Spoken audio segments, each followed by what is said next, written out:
Hapon po sa atin lahat mga kababayan, kumusta po kayo? Kung natatandaan nyo itong lugar na ito mga kababayan, ito po yung harapan ng bahay ni Louie.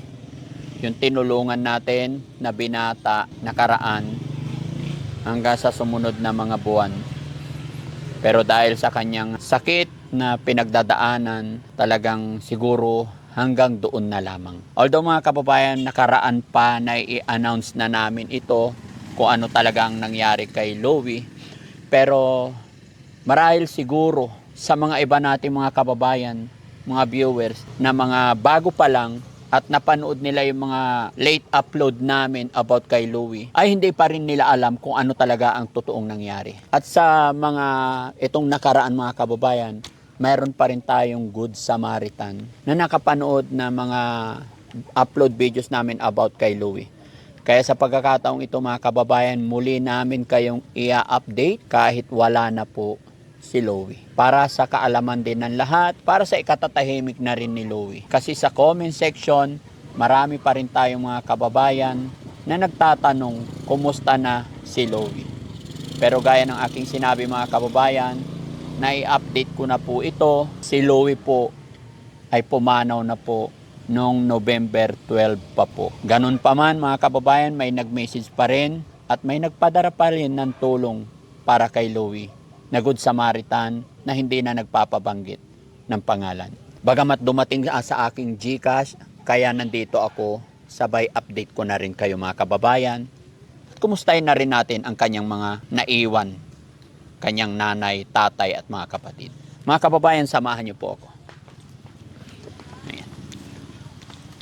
Hello, Nay. Magandang hapon.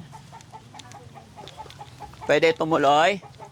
Kumusta po kayo, Nay?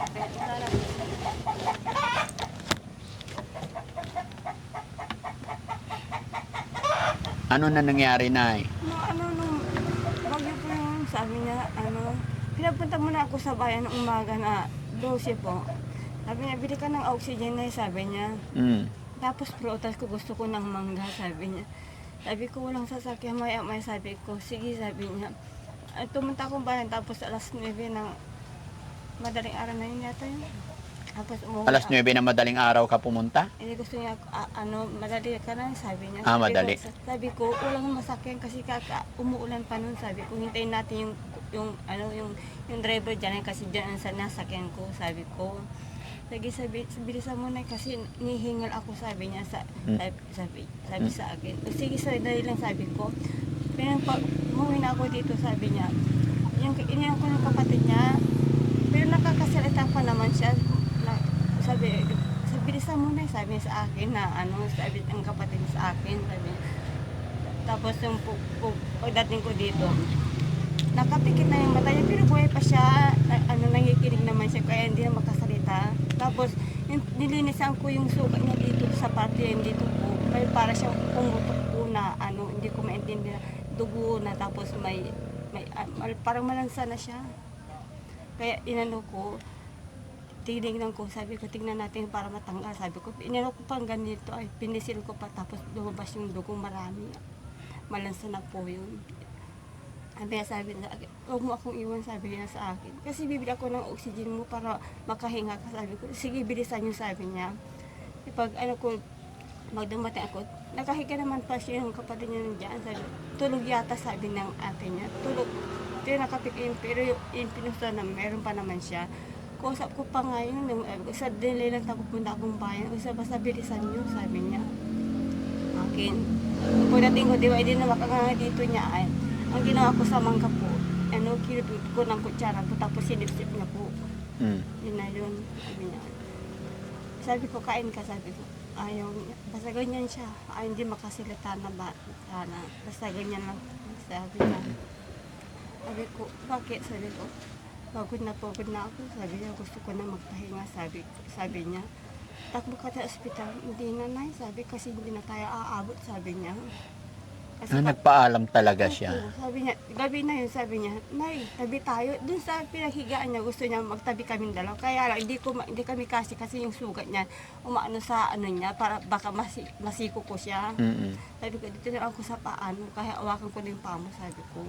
Eh, sige, sabi, basta huwag mo akong iwan. Sabi niya, bakit basta. Kasi hindi na ako abot ng bandi ko, sabi niya. Mm. Sabi ko, kung pagod ka na, anong gagawin natin? Gusto ko na magpahinga. Kasi pagod ka na rin sa akin, sabi. Hindi, sabi ko. Kaya, So, ibig sabihin na bago siya talaga Pumanaw po. umalis, nakapag-usap kayo at nagpaalam din siya. Opo, nung gabi na yun. Pero alam ko na pong, mahina na yung katawan niya kasi sabi ko, huwag ka munang bigay na. Sabi ko, Nay, pagod na ako, sabi niya. Basta huwag mo akong iwan, sabi niya sa akin. Mm. Tapos yung siya, di ba ako nakahubad siya, sabi ko, inano ko muna, palitan ko ng damit. Sabi niya, wag na, sabi niya. Sabi niya sa akin, basta dito ka lang katabi ko. Kung ano yung kinakain ko, gusto yung kainin. Mm. Okay, binigay ko. Pero pagkakain ko ng yung pagkain na kanin ayaw niya kasi naano niya dito niya, hindi na maalunok. Mm. Pati yung gamot niya, sinusuka na nga. Mm. Hindi na tinatanggap ng Hindi na katawan. ako. Sabi ko, anong gagawin mo? Sabi niya, pagod na ako na, gusto ko na magpahinga. Sabi niya, kung hindi mo na kaya, anong nagagawa natin? Sabi ko, sa kanya, kaya gusto ko itagbo sa ospital, hindi na tayo aabot, sabi sa akin. Alam niya na talaga na mamamatay na siya. Sabi niya, sana, sabi, yung hiniling sa akin, sana sa birthday ko na dumating si Daddy Frankie, sabi sa akin. Yan ang hiling na talaga sa akin noon. Alam naman natin yung kalagayan ni Loie, talagang lumaban din siya. Ilang taon po. Alam din ni Loie na ginawa nyo rin ang lahat para sa kanya. At bawat isa sa atin talagang may kanya-kanyang kapalaran. May kanya-kanyang tinakda ang ating Panginoon na pag dumating na yung oras, ayaw at sa gusto natin, yun talaga ang magaganap at mangyayari. No? Importante, hindi na siya naghihirap. Ipag-pray na lang natin. No? Ganun talaga ang buhay. May nawawala, may dumarating. Dahil ang buhay natin, sadyang pinahiram lang sa atin ni God. Kaya nga sabi nga habang tayo nabubuhay, enjoy, gawin natin makabuluhan ang bawat sandali ng ating buhay. Dahil ang buhay natin, hindi pwedeng i-rewind. Hiram lang po. Yes. So, kumusta naman po kayo? Nung mga panahon na nawala na si Loie, kumusta kayo ngayon? Malungkot po kahit paano, kahit nandiyan kami, talagang naalala ko po yung anak ko. Hindi na magkain.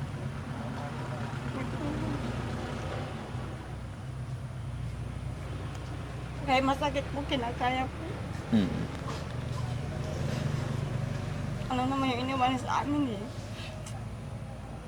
Kahit paano po, napalibig ko ng maayos yung anak ko po.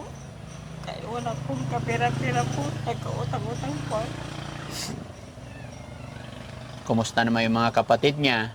Ayos lang po naman. Yung isa sana, ikakasal na sana, hindi pwede daw. Ng ate niya po. Kakasal, palipasin muna yung taon. Opo. Oo, kailangan palipasin muna.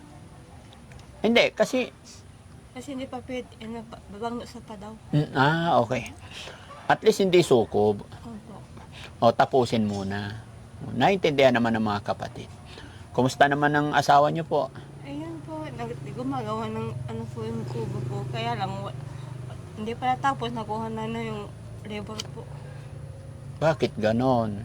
Siyempre, walang pambili ng bigas, pagkain po. Tapos na nag-aaral pa yung dalawang anak ko po. Pamasayong isa naman. Okay yun. Basta pray lang, no? Laban lang, ganun talaga ang buhay, no? Habang may... Dinadasan ko nga kay Louie sana sa tulungan niya kami sa pagkain. Wala na siya.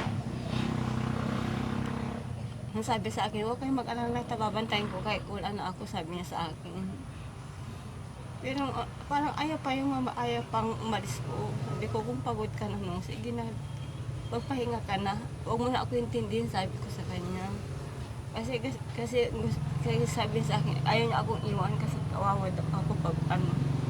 Hindi, ayaw mo na ako, kaya ko ng sarili ko, sabi ko. Tapos yung mga kapatid, naalala niya. Tapos yung maliit po, kapatid niya. Kaya lang, wala na si Louie. Mm. Ganun talaga. Talagang siguro ganun lang yung Tuwing Biyernes po, pumupunta ko doon sa cemetery. pinapasyalan nyo siya. Okay. So, Nay, kaya kami nandito kasi actually nag-upload na rin kami, di ba? Kaya lang ibinalita na namin sa ating mga viewers. Kaya lang siguro may mga baguhan pa na nakakapanood ng mga unang video. So, akala nila nandyan pa si Louie. Akala nila buhay pa si Louie.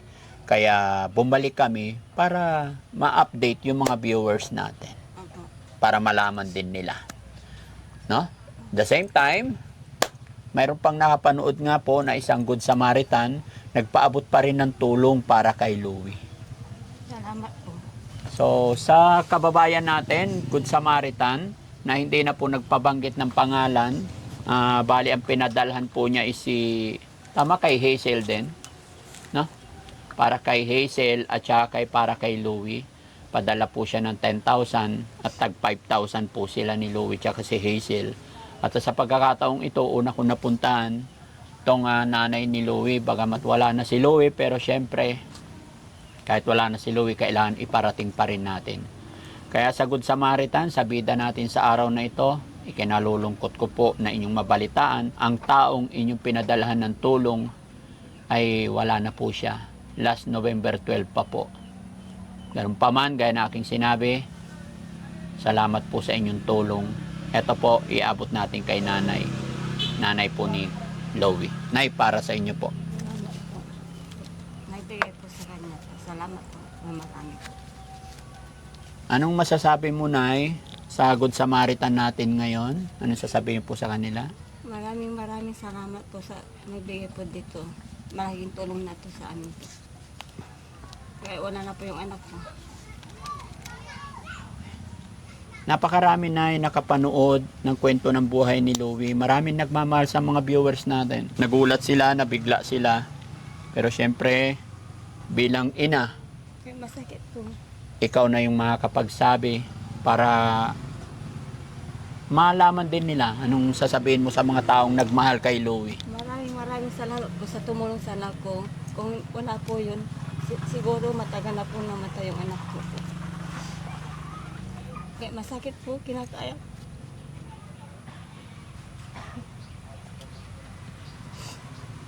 Ay, pagtulog umaga, hinahanap ko na pag sabi niya, tay, pagyan ng kape, pagyan ng pagkain, sabi sa akin. Kaya wala na. Nagkautang-utang pa ako, tapos pagtibing ko sa kanya.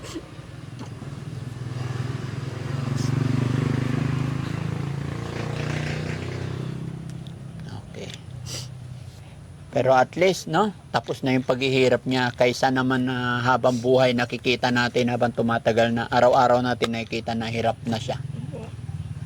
Kaya ipag-pray na lang natin siya, Nay, no? Opo.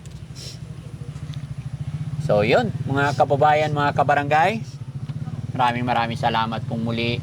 Sama-sama po natin ipag-pray ang kaluluwa ni Louie na sana doon po siya sa kaharian ng ating Panginoon. Wala na siya nararamdamang hirap, sakit. Makikita na lang niya ang kanyang magulang, ang kanyang pamilya na iniwan dito. Dahil lahat po tayo ay darating doon. So, sa mga kababayan natin nagmahal, sumuporta, nagpaabot ng tulong sa pamilya at kay Louie, maging ako man po ay nagpapasalamat sa inyong lahat, mga kababayan. Maraming salamat sa suporta at tulong ninyo sa pamilya ni Louie. At syempre sa lahat ng mga kababayan natin OFW, mga kababayan natin nasa ibang bansa, lahat po ng mga viewers natin. Maraming salamat po. Mabuhay po tayong lahat. Daddy Frankie po, anak ng Pangasinan, from Pangasinan. God bless po. Thank you po.